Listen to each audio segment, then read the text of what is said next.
Hello and welcome. Ukraine captures territory around the city of Bakhmut while Russia is facing one of the worst days, a really black day for its air force. This and more in this situation report.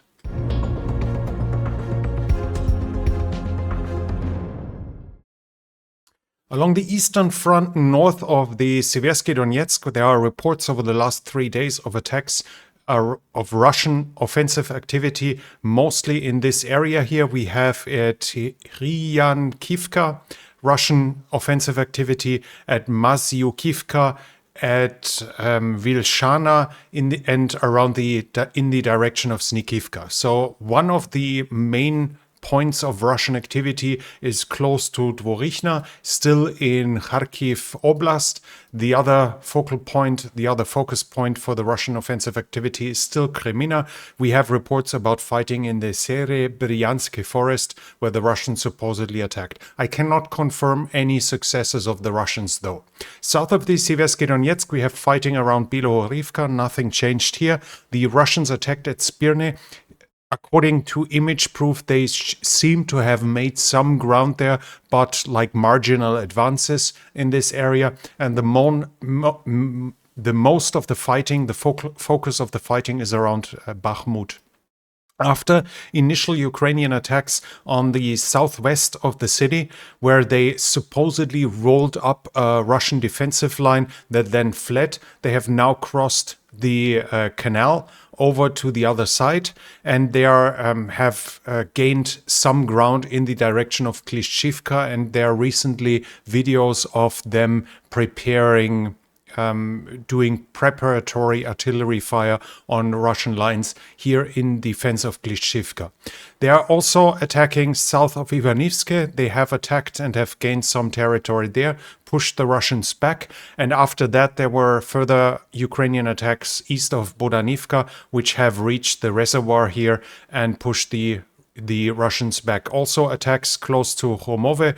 The Wagner head of Wagner said that they were able to advance on the flanks of Bakhmut and that they're closing in on Berchivka. In both directions they have advanced here. We have a map here. This is from Wagner forces, showing us the extent how the pro-Russian side sees it. You see that they have advanced here, according to them, only to the canal. Riba, on the other hand, already positions them across the canal. We see the advances here, and we see the Ukrainian gains along here. Mostly we can say that they secured access to the T0504 road. That is the main line of supply into Bakhmut. And in the north, they pushed the Russians back from the Chasiv Yar Khomove road. Whether it is safe to be used again or whether it can still be seen and shot at is not completely unclear, though it is likely that the Russians no longer have fire control here, as they've been pushed back along the whole open field here, and as they have likely been pushed back in the high grounds here as well. So in this regard, both main lines of supplies that are paved are now back under full Ukrainian control for most of the time. Now, of course, here in the south, it is probably threatened as well, but there's a road going here towards Khomove in the northern part of town where the Ukrainians can still use it. Inside of Bakhmut, the Russians have advanced somewhat in the northern part, and pro-Russian military bloggers are claiming that the Russians have entered the so-called citadel. This here is a development of 10-story buildings that obviously dominate the area around them. So this is the main strong points of the Ukrainian defenses of now. And according to some military bloggers, the Russians have entered the citadel in this area here. Whether or not this is true, I cannot fully confirm it. I haven't seen clear visual proof of this. On the other hand, it seems kind of likely that if the attacks are continuing, that they slowly gain ground, and why should the citadel be an exception from that? So while I cannot confirm it, I think it is likely that the Russians have actually breached the citadel as of now and have entered it.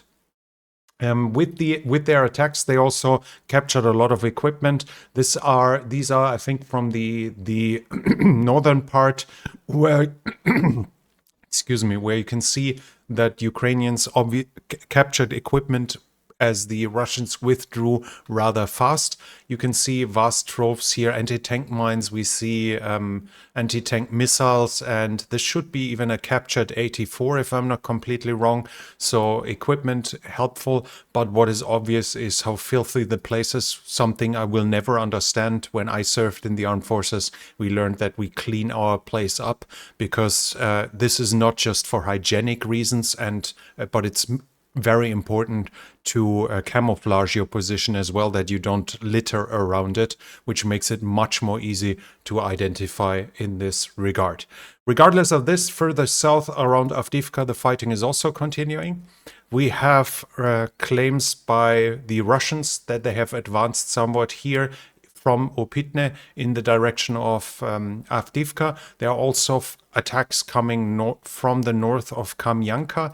It is now confirmed that it's under Russian control, but I think I reported this already 2 weeks ago, that it was likely that it fell to the Russians here. So no general change in the control there. There was some fighting in the direction of Pervomaiske, but while the Russians were claiming that they have advanced basically into Avdiivka, while the Ukrainians were advancing around Bakhmut, I cannot see any confirmation of this. The Russians likely advanced a little bit in the tree lines here in the direction of Avdiivka. This seems likely, even though I cannot fully confirm this yet, but there is no breakthrough, no encirclement, no turning maneuver coming, anything of this as of yet. Further south, we have continued fighting around Makivka and further attacks on Novomikhailivka, but that leaves the fighting for Donetsk. On the southern area, we have some reports. On the southern front, we have some reports of Russians by the Russian side that the Ukrainians do reconnaissance attacks, do, as they usually call it, sabotage attacks. We should expect those are groups of like 4 to 10 men that are probing the front lines, doing reconnaissance, trying to find out where the Russian positions are in preparation for a potential counteroffensive. One bigger thing has happened over the Dnipro. The Ukrainians are saying there have been air attacks on storage facilities in Kherson, and Russian military bloggers claim that they were aiming at destroying Ukrainian equipment. From my understanding, they thought that in those storage facilities were bridging amphibious equipment, so pontoon bridges, swimming roads, things like that to bridge the Dnipro. Whether they have been successful in those attacks, whether they were actually stored in those storage buildings or not, I have no idea. I have not found any visual proof. Obviously, we can find a lot of claim from the pro-Russian side, but I have not seen any proof that shows that these storage buildings were full, but I have not seen the opposite either. I have not seen empty buildings that were bombed, so it's possible that the Russians destroyed some bridging equipment here. Generally, when we come to the front line, obviously the big thing are the attacks around Bakhmut. The successes there were surprisingly fast and from what we see, surprisingly easy for the Ukrainian side. This is a proof for us how low the quality of the Russian soldiers was around the city of Bakhmut. That the Ukrainians didn't immediately continue the push is at least an implication that this was not an attempt to do a massive invasion, a massive counteroffensive, but this was more an exploitation of weaknesses, probably a probing that went surprisingly well, led the Russians to flee, and after the Russians heard that at some parts of the front was crumbling, the other parts of the front were crumbling as well. So far, we do not see any further deep pushes into the Russian rear, which is an indication in my mind that it was actually just localized attacks to gain some tactical advantage. The main goal might have actually been to make sure that the lines of communication towards Bakhmut here in the south and somewhat north stay open and fully usable, while the fight in Bakhmut is slowly coming to an end. I do not see any attempt to actually encircle Bakhmut as of that point. I don't see any attack strong enough for an envelopment or a turning maneuver, so this actually might have been attacks to help in the defense of the rest of Bakhmut, to help in the continued fighting there. They were just surprisingly successful. Still though, while this might not have been the big attack, not the attempt to do an envelopment, it shows us something, that a breakthrough of the Russian defensive lines in the right positions is absolutely possible, still possible. Nothing has changed in this regard from last year, even though the Russians are prepared, should take the Ukrainians much more serious now, have started to build fortifications much more in earnest. But we see that the Ukrainians can still push the Russians away if they decide for the right time, if they choose the right time and the right point. This is somewhat can somewhat be compared to Balaklia. Obviously, this is not an offensive in depth, so when it comes to the overall success, it cannot be compared to this. But what we've seen last year is in Balaklia that the Russians were attacked at a point where they didn't really expect the attack and where they had low quality personnel. Mostly here there were reserve units, BARS, volunteer reserve from the Russian armed forces, and Rosgvardia units that aren't even really trained for combined arms warfare. They are more of like a militia for internal security purposes, not meant to really fight mechanized forces. They were surprised here, they were pushed back, and the whole front line collapsed. This can be repeated because at the same time, while the Ukrainians were winning in Balaklia, there were serious Russian units here on the western side of the Dnipro, strong units that were able of doing serious combat, of competing with the Ukrainians in skill, but they weren't able to put this along the whole front line. This shows us here now that in general, this has not changed. There are still parts of the front that are manned by forces that are very weak in their combat power and are easy to break in their cohesion, and where the lines could be broken. For the Ukrainians, now will be the mission to find the points where those units are, to identify them, and then obviously to plan around that, how much they can exploit that for a deeper success that is more than just a few square kilometers. Because this is what we have right now. This is clearly, we can say this is not the big counteroffensive yet. It might have looked like it has started, but I cannot see right now that the Ukrainians are actively exploiting this, that they are actively continuing it. As said, there are videos of preparatory artillery fire, so we might see more attacks from the Ukrainians here, but this is not a big push to liberate their country in one go, as we might expect in a big counteroffensive. This might gain some momentum out of itself because the opportunity arises, but Zelensky himself, the Ukrainian president, said the offensive is that Ukraine is ready for it, but they still wait for material to reduce the losses. Obviously, depending on what material he means, be it air defense systems, be it heavy weapons, artillery, whatever, can somewhat be mitigated by using more infantry.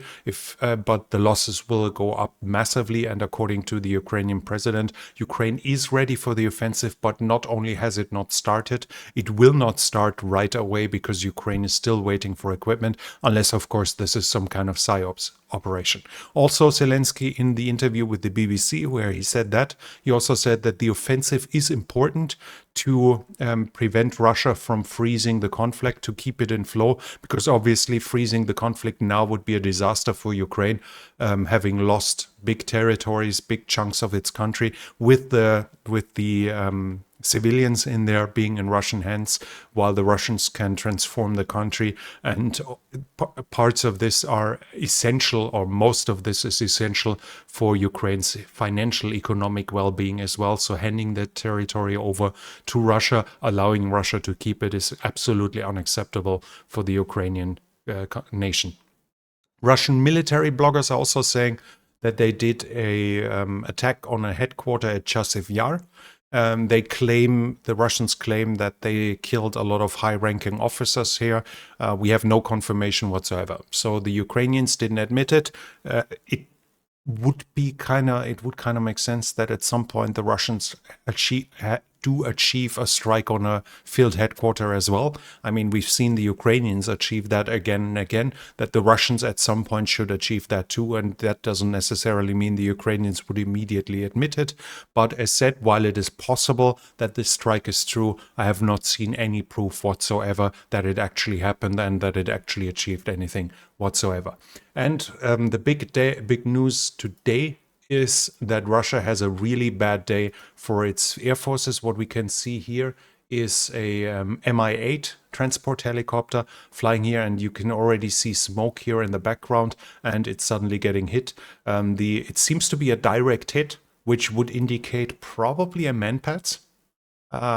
Because big air defense missiles, I would expect a bigger explosion, and they usually work with proximity fuses, and this doesn't look like a proximity fuse. That looks like it's a contact fuse that is blowing up here, the Mi-8, and what we have here is a Russian. I'm not sure if it's a Su-24 or an Su-25, because that's what supposedly fell down. Actually, if I look at this, it looks to me like an Su-25, not 35. But it also crashed, and it seems to clearly lost the... Let me see. I needed to check the word. So it seems to stall. Basically, it lost the airflow under its wings to give it lift, and that's why it's dropping down like a stone. Is it turned on? Let's see if I can turn it on for a moment. You should be hearing that the engines still seem to be running. That could be from another plane though. So why that plane drops down from the sky like a stone, I have no idea whatsoever. What's the reason for this? And here, this is one of the big Telegram, Twitter channels, pro-Russian, where they say now it's confirmed 2 Mi-8, 1 Su-35. That's one of the most modern Russian fighter jets, and the Su-34, which is a fighter bomber from the Russians, also very modern, were crashed, and 2 out of 4 crews are killed. By now, the claims are that all crews actually died out of this, and while I prepared for this, the claims are it could be a Patriot from Chernihiv, air-to-air missile, or Manpads from the ground. And if we look at the detonation here, I would claim that this does not look to me like a Patriot should look like. I'm not completely sure about an AIM 120, but even for that, it looks too small. So I would guess that might actually have been a Manpads. Because the contact fuse and the fairly small detonation look to me like the Ukrainians had someone infiltrate there and shoot down planes inside of Russian territory, outside of the air defense range. And the next news is Bryansk. Supposedly, this is one more that also went down. So this would be the 5th plane going down today. Which was right now coming in. I cannot confirm that this is actually a 5th plane. This could be a video from some other time. It could be one of the 4th. As of now, I wasn't able to confirm it because it came in right before I started recording the video. But supposedly 5 planes now shot down in just one day. And as said, I will not claim that my analysis is absolutely truth. I would not claim to be an absolute expert on this, but to me this actually looks more like a Manpads than anything else. Just to give my 2 cents to this.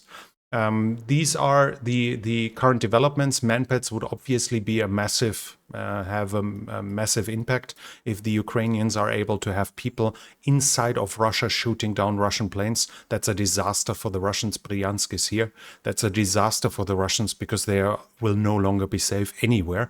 And the last report we had of drone attacks all over Russia also said that over 100 drones were used, and many of them were started inside of Russia. So Ukraine might have actually infiltrated Russia to a massive degree, have agents everywhere, or even partisan sympathizers that are willing to actively fight the Russian armed forces on Russian soil. This could be an indication of this. Again, there might be people that are more knowledgeable in this degree than me about that, and that might be able to identify an air-to-air missile or something else, but to me it looks like it was actually Manpads. When it comes to the mobilization, Putin has signed the decree for the yearly exercise for the reservists. The Russian law says reservists can only be called up every 3 years and for no longer than 2 months. Generally, that's routine procedure. that is happening now and then, nothing special about that. I've seen media reports calling that Putin is calling up 2 million reservists. There's nothing like that, the actual truth right now. So far, he's only signed the decree. Now, that might mean officially there might be 2 million reservists in existence, even though supposedly the last mobilization was already drawing from those reservists. But even if there are 2 million reservists in existence, doesn't mean they are being called up. And from what I read from comments and analysis was that they can't be used in Ukraine. They can be used for training, but nothing more. And the expectation was that there might be pressure to make them sign up to then fight in Ukraine. So that could be wrong. But from what I read, supposedly that doesn't mean it doesn't mean 2 million are actually being called up. No number has been published yet. It just allows for the call up, and the call up is not directly benefiting the war in Ukraine, at least supposedly, unless, of course, Russia wants to call them up and then draft them, then mobilize them afterwards. So this is not a mobilization. This is a training exercise that is being used in this regard. But obviously, it could lead to their uses under the one guise or another. That is unclear. People that are being called up for exercises are already in uniform, that have already left their homes, and then handing them a mobilization letter while they're already in the barracks would obviously be a fairly convenient way. So that might be the guise under which Russia does it. But as said, as of now, that is not a new mobilization wave. At least I can't see it to be anywhere here. Mobilization is also, we have reports from the British Ministry of Defense that the Russians have recruited 10,000 prisoners, so convicts, in April for their armed forces. And there is a Telegram channel here about the mobilization, and they are claiming that the number of probation that is being given to Russian prisoners has dropped dramatically. So obviously the Russian prison system is intending to help the Russian armed forces to help recruit as people who get pardon, who get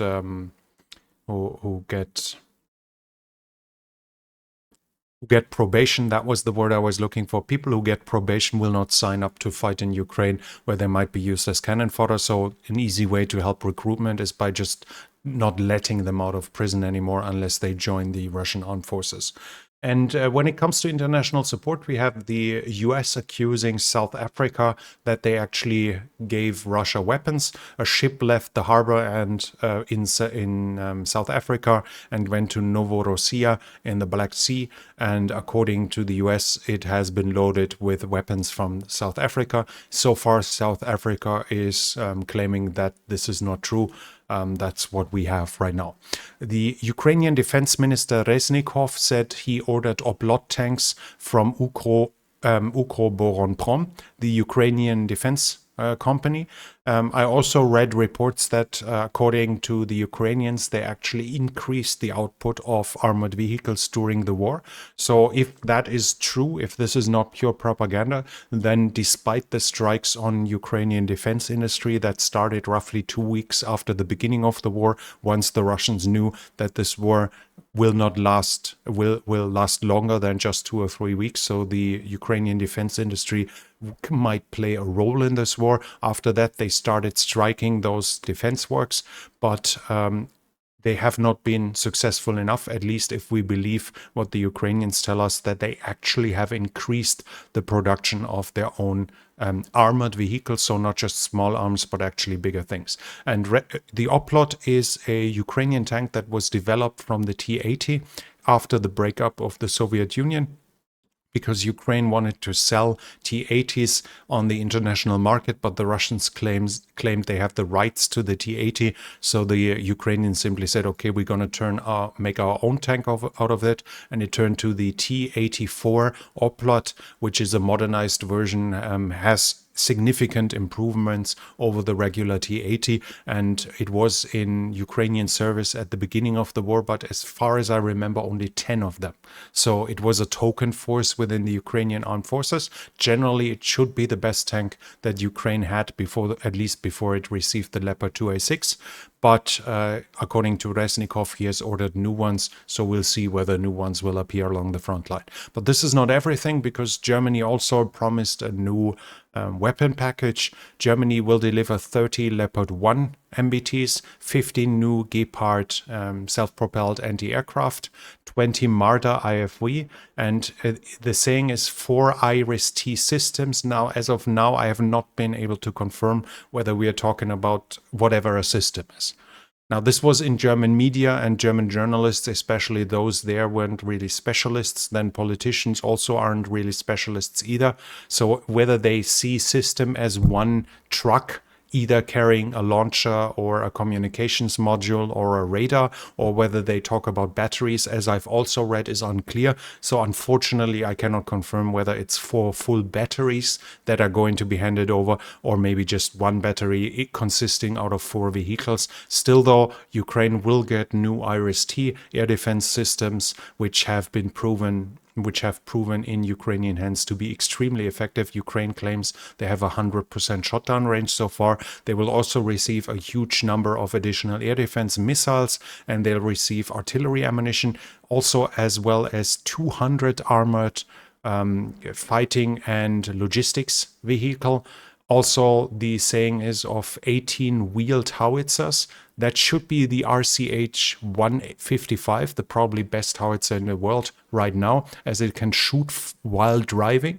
But the problem is the Ukrainians have already been promised 18. They bought them with international funds, and as so far only prototypes were in existence, and those 18s are ordered, are to be built, and it was said they will be delivered until 2025. So whether those now is an additional 18 that then are be delivered until, I don't know, 2027, 2028, whether it's just a confirmation of the first 18, I have no idea, but it should be more or less certain that Germany doesn't suddenly have 18 RCH 155 or any other wheeled howitzer out of nowhere that it can hand over Ukraine. So whatever that part of the arms package means, I unfortunately cannot fully say.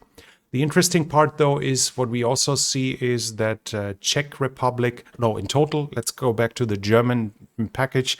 The package in total has a value of 2.7 billion. So it's a fairly significant amount for what Europe delivers here. And from the Czech Republic, we have reports that they're going to deliver two KUP defense systems. There we have it again. Is it a battery or is it 2 TELs, transporter erector launcher? The KUP itself is a fairly old system, but it's mobile and it has a medium range, so it's made to defend moving troops.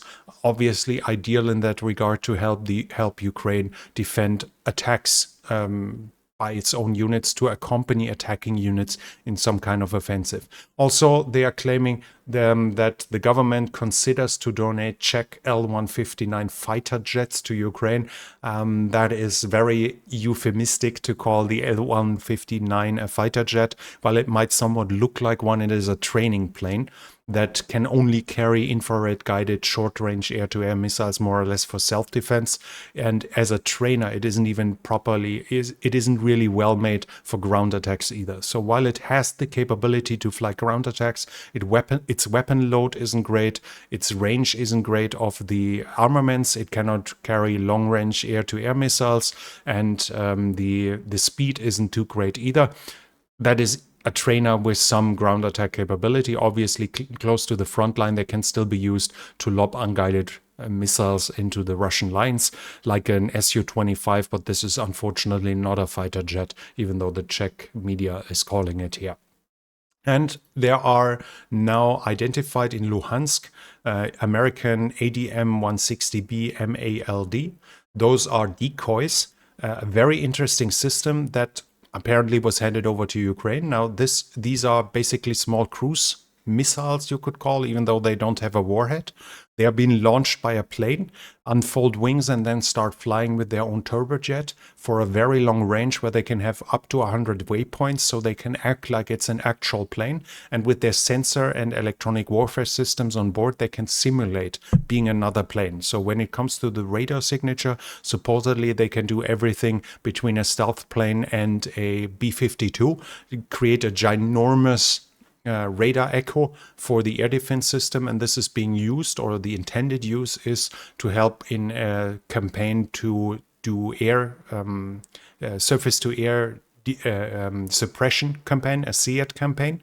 By using those without putting own planes in danger, the enemy air defense launches its missiles, identifies themselves, shows where are decoys and where are not. And after that, the real sites have been identified and can be destroyed. Now, this handing those over to Ukraine is obviously massively beneficial. They should be able to be programmed on the ground with their flight path, and launching them from on board Russian-made, a Soviet-made jet should be fairly easy to implement if there is no communication needed to program the system. And afterwards, they act like they are the real deal and make the Russians